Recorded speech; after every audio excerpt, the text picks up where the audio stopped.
Okay, want to know what it's like to go to Tonga for the first time? Stay tuned and find out in the upcoming video.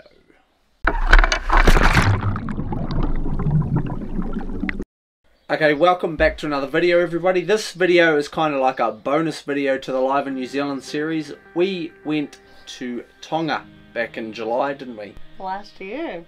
Already 6 odd months ago. We've been slacking with this video. So we're just gonna run you through what it was like to go to Tonga. We were only there for 1 week.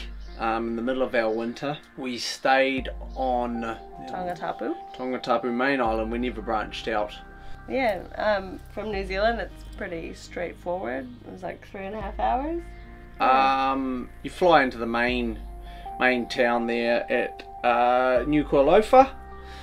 Got a car transferred out to our little resort of Liku'alofa, which we arrived at the middle of the night and settled in. Yeah, the transfer was pretty easy. Resort organized it, and otherwise there's lots of taxis. I think it was like $50 was the general cost. To transfer. Which was pretty far west. Yeah. Out of the city. And Liku'alofa is on the very western side of Tongatapu. At one of the resorts, it's sort of the calmest side of the island. It's opposite to the trade winds. It's beautiful. There's lots of resorts lined up. It is, however, it took the brunt of the big cyclone which hit last March. One thing we've noticed here is this is where Cyclone Gita hit Tonga in February, and we're on the part of the coast that got the worst of it, and like we were staying in the resort, all the resorts got hammered by the cyclone, went up into the bar and things where we're staying apparently, so which is huge. And all, like basically everything, the coastline's all new vegetation, everything through here is all pretty fresh because it was only, what, 5 months ago. I think overall with our resort experience, we just jumped on Google or something, and browsed and shopped around. Prices vary like most places. There was something on at the time, so that's what, because we were kind of leaving it, not really worrying. And then luckily your mum told us that things were selling out, so that's right. Yeah, because we were actually looking at going farther north to another island, but all the resorts were sold out, so there was some kind of a festival on at that time of year, so you have to be a little bit careful with that. And being the school holidays, and also Tonga is 20 years behind with tourism. There's not a lot of tourism there, so there's also not a lot of places to stay. They're not huge resorts, but they're pretty nice. We looked at another couple, and I mean our resort overall was just a little bit run down because of the cyclone, but overall a pretty good place to stay. Everything happens on island time, so nothing at the resort or really anywhere happens quickly, so don't go there in a rush. Yeah, breakfast starts at 8, but that means that the girl serving it arrives there at 8, so you're not eating at 8, put it that way. And definitely not a resort in terms of Western idea of resort. Island style resort, but still really nice. Yeah, and the food was delicious. Yeah, the food was exceptional. I mean, everywhere we ate around the whole island was exceptional. The resort food was brilliant. The first night we were there, was it the first night the show? The show? The first night we were there was like an all-you-can-eat buffet and show, and it was really good. They put on a damn spread. Yeah, definitely worth doing. And I think that only happens at a few of the resorts. Yeah, on a Friday. There was a Friday, and there was another night. Wednesday or something? Yeah. Yep. So if you can get along to one of those, I mean, it would even be worth checking out at some of the resorts, and you sample a lot of the local dishes, and it's just brilliant, really.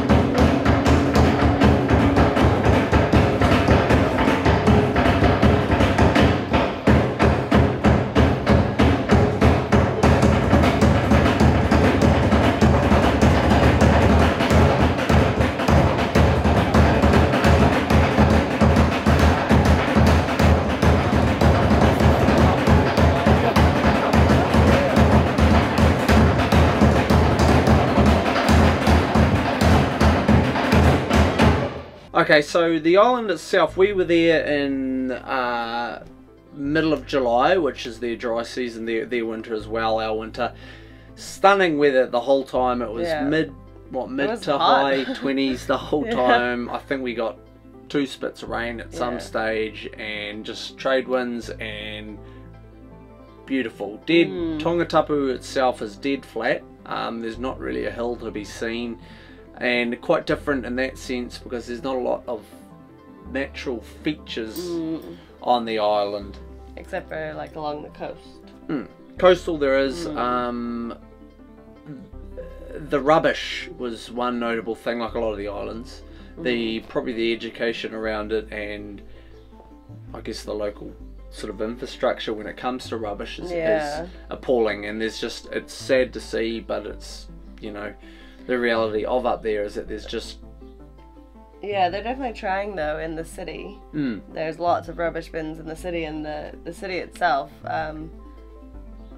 was clean. Yeah, it was pretty really clean. Yeah, Nuku'alofa was really clean, but it was kind of the outskirts areas where there weren't bins, and so then everywhere there was rubbish. Like just everywhere, water bottles and plastic and crap, and just, which is, you know, really sad to see. I don't know if there'd be a government, probably wouldn't be a government initiative or something to address the issue of within the islands over the, you know, hopefully in the coming years or decades, but I think something that's probably needs to be addressed slightly. Yeah, and like you kind of said in that blog, you know, at first we were like, oh, we better pick some up, but then it was just everywhere, and you know, like just too much. Yeah, you can start to pick it up, but then also where do you put it? You know, like where's it gonna go again? There's so much rubbish, I wore a lolly bag as a jandal one day because I forgot mine. So that's how much there is.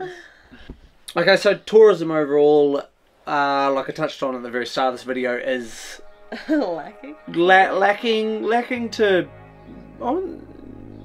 just very far behind the rest of the islands. Not commercial really in any sense, which is great. Which is great. Yeah, I mean that was amazing. It's nice to go to the islands. Like when you go to Fiji, you're sold everything. Everything's sold to you. You walk anywhere, and people try to sell you stuff, and it's sell, and that is one thing that we all really enjoyed about Tonga, is that not everything's for sale. You're not looked at as a wallet. But there's still a lot to do. Yeah. Well, with some of I think it was the giant boulder, which is the main tourism attraction, and it's really cool.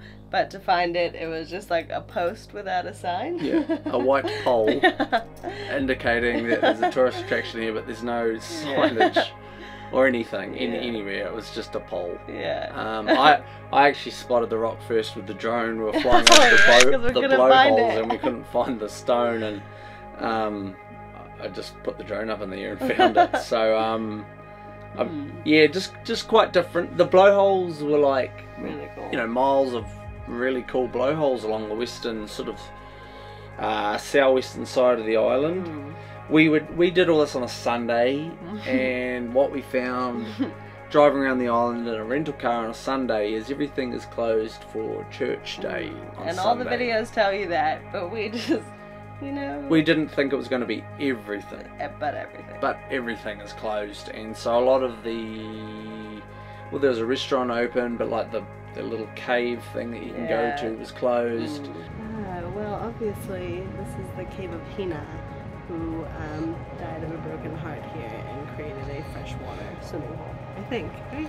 Yeah, something like that. But the cave's behind there and it's closed. Sad. A lot of these sites that are like kind of open public stuff are not open on Sunday. So if you're going to do like a round the island trip, don't do it on Sunday. That's what we learned. But heaps to see. Yeah, we spotted whales on several occasions from the shore. Yeah, pretty much every day. Yeah, at different parts around the island. The flying foxes. Flying foxes. Yeah. They're cool. Again, a sign on the side of the road, but it's like just way back in some bushes that tell you about them, but they're pretty cool. One of the few things that are open today. Yeah. The wonderful flying foxes. Oh, look. Oh, he just did a little fly. These animals are a type of bat and got a little bit destroyed in the recent cyclone, so they're protected species by the king. Only the king's royal family can hunt them, and if you see a white one, it means that there is going to be a passing of a royal family member. I haven't seen any white ones, so everyone's safe, but they're pretty cool animals. Thumbs up, royal family. You're gonna make it. And then there was the fishing pigs too, which also had a sign on the side of the road. Yep, just a little one tucked away. And we tried to feed them watermelon, and they didn't like it. Pig, pig, there you go. There's some of that. No? Yeah, they weren't that tame. We were hoping they were going to be tame and could be fed, but they weren't that interested in us. We couldn't really get close or feed them, but they just walk around on the shoreline at low tide and feed themselves. So okay, so another thing that is big on the tourism thing there's a couple of islands you can go to which are very close to the mainland. We went to Whawha, which, what was the other one called? I can't remember the other one because we didn't go to it, so we don't need to remember it. But they're both marine reserves. Whawha itself was like a 20-minute or something boat ride, or half an hour, whatever it was, and it's just stunning. It is quite certainly a much more costly place to stay at. You can stay out there at the resort. Absolutely stunning location. I don't know what you'd do out there for a week if you went to stay, because it's quite a small island and pricey, but we got there and just, it was gorgeous. as mentioned, it's a marine reserve, so the fish life was stunning. We saw good couple size GTs. Yeah, I had a delicious lunch. Had a faultless lunch. I guess the only thing is, again, island time exists, so the earliest you can go is like 11, and then you're back at 4 or something. Yeah, back at 4. So it goes really quick for a day, but... Yeah, and if you got the tides wrong, like the snorkeling probably wouldn't even be that good. We got them right, but I mean, if I was to go there again, I think I'd do a night or 2, whatever you could do, and just hang out and snorkel. They had all the giant clams. Giant clams, which they must farm because they were all next to each other. Just plonked in one area, and they have like the pearls that are like necklaces and things like that you can buy. So they're obviously farming them there on Whawha. So surfing. Now there is the Tongan surf resort there. I think this is really the only place that is publicised as surfing in Tonga. There's bound to be countless other breaks around the place, but when you sort of Google it, this is really what you come up with. That was just above us, about a kilometre or so to the north. It's actually the calmer side of the island, but it's the offshore side of the island, and there was pretty reasonable surf the first day or two. I didn't take a surfboard, but had to swim around and when it was dropping off, and certainly I don't think it would be a real hardcore destination for surfing, but it would certainly be worth taking aboard if you were going to be doing other activities. Diving. It was really cool swimming around. Lots of different corals and fish to see. Where we were, you had to go through that little... Through the reef. Yeah, it was kind of like a rock wall almost made by the reef, and then you could go out past it. And it was quite shallow in the beginning, and then it had a pretty big drop off. But lots of cool things to see, and I mean, pretty good visibility. Yeah, exceptional visibility. The water would have been... The only scary thing is that you're in the deep blue ocean, so we survived. Yeah, we're still here. So, yeah, I mean, Tonga is renowned for its spearfishing and diving. Like, it was only really me, it wasn't a dive trip, so we sort of just stayed close to the resort. I personally could probably spend weeks with a dive buddy or two diving out the front off the western part of the island and be happy as Larry. Deep, clear, warm. I mean, I think the first day I swam out through a big school of mullet which was getting herded up by reef-tipped sharks, so that was kind of my first pass out through with a gun, and so, which was interesting. We didn't see any great fish, but we sort of hung around the drop-offs again. It was a pretty half-assed attempt, but it wasn't a dive trip. I would love to go back to Tonga for a dive trip or two, so I mean that may be happening in the future. Whales. So Tonga is also very well known for the presence of humpback whales. Now, so they come up from the South Pole or the Antarctic in somewhere around the middle of the year in the colder months, and they come up there to breed and carve and all that sort of stuff. They don't actually eat while they're there, so all the whales are turning up and basically coming up to the plateau part of Tonga. And we went out with it on a tour on the last day we were there, and It was incredible. it was absolutely incredible.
Honestly, what we've seen today is probably definitely one of the best, if not the best experience of my life.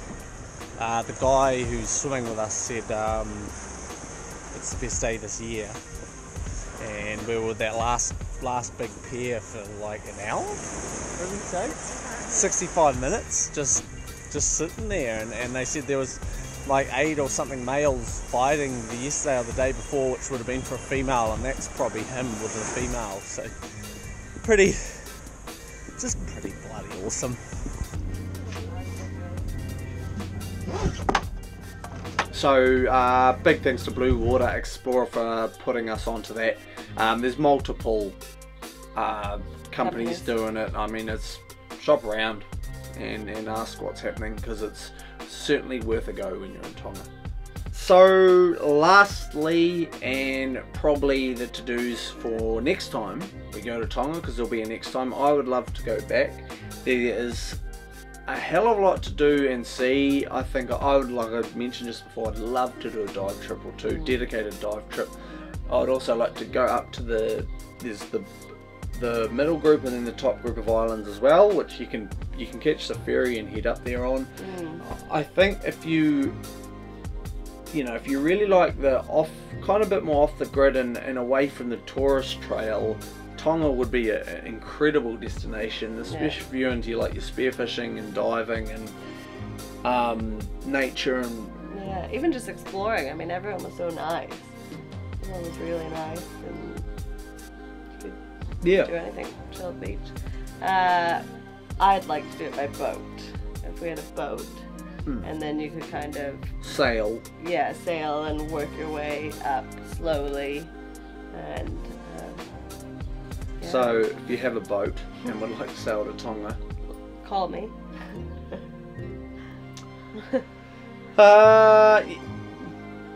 Probably. So if you are looking at a trip to Tonga for yourself, look into it like any person does. Don't expect the full-blown tourist trail of a lot of the other islands. Expect to do probably quite a bit of fending for yourself. It is beautiful. It is a wonderful place. The food is great. The people are cool. Can't wait to go back, really. Definitely. See you soon, Tonga. I'm Sam Price. I'll see you at the beach. Maybe in Tonga. Okay.